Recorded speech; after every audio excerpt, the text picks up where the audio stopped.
Hello everyone, Shinto Bean here playing some more Warhammer combat cards, and I am continuing my journey to Terra in ranked mode.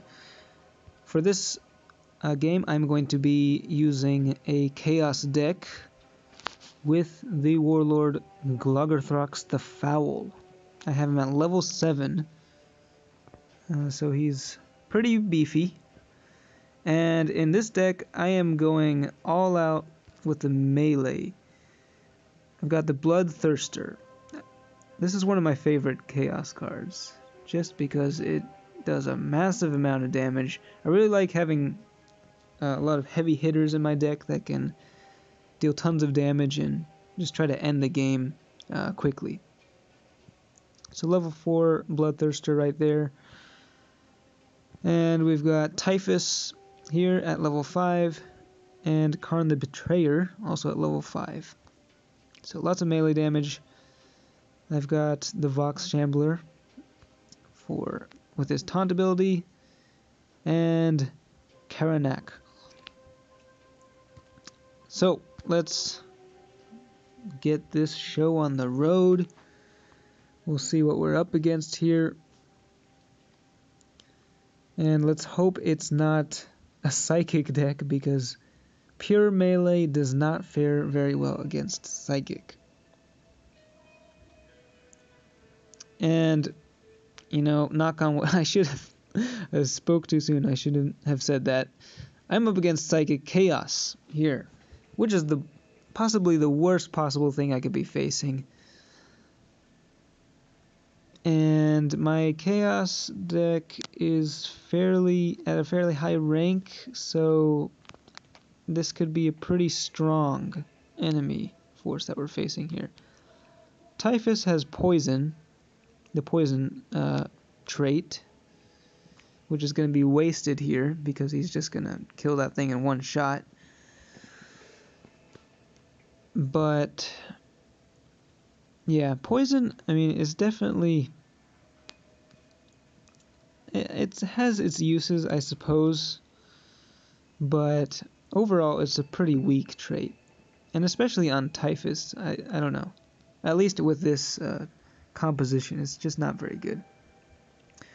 So I start off with the melee attack, completely obliterating the enemy front line, which is composed of just mainly melee fodder cards. The cards that came out to replace are not all that strong either, which is good for me, but I suppose that means that there are going to be some really big ones coming out later on. Now they just deployed this dude, Lucius the Eternal, and he has a melee debuff, which is very bad for this deck of mine.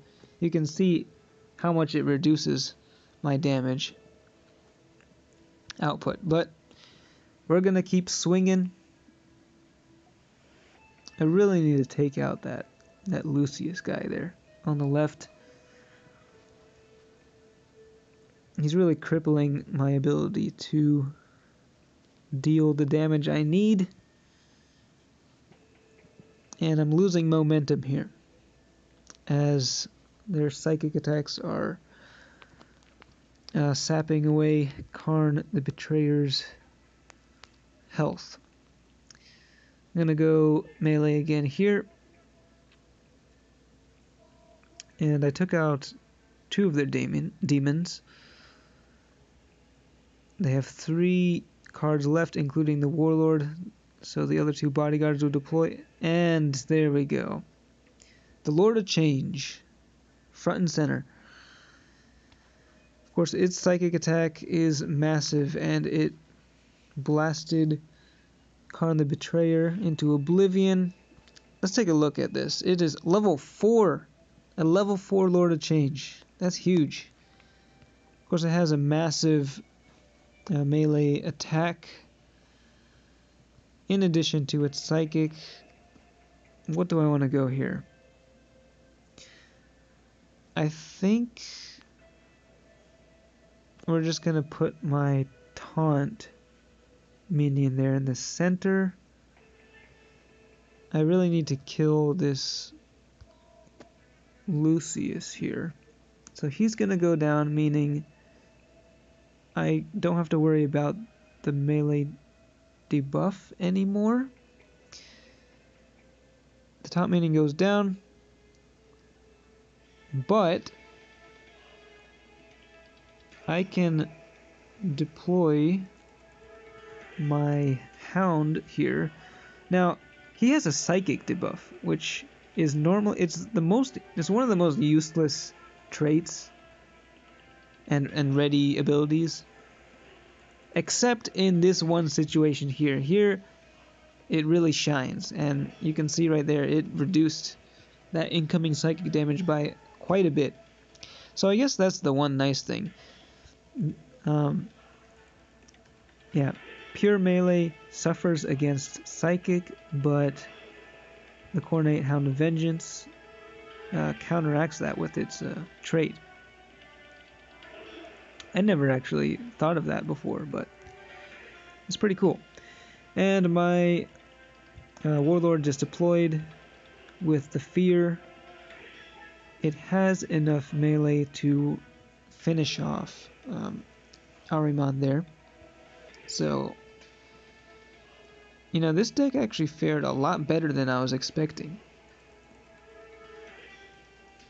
My Bloodthirster still has plenty of health left.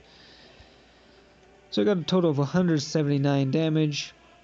And I guess Typhus, you know, he did pretty well too. He also has a psychic attack. It doesn't do that much damage, but I guess he was able to use it throughout this whole game. I wasn't really paying attention, but and some good work there. A little bit of lag there, but we were able to pull off a victory.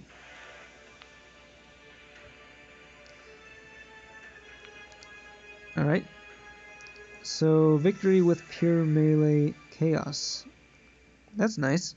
Have you ever used this strategy before? And which of the Chaos Warlords is your favorite? I'd like to know. Let me know in the comments. As always, thanks for watching, and I will see you next time.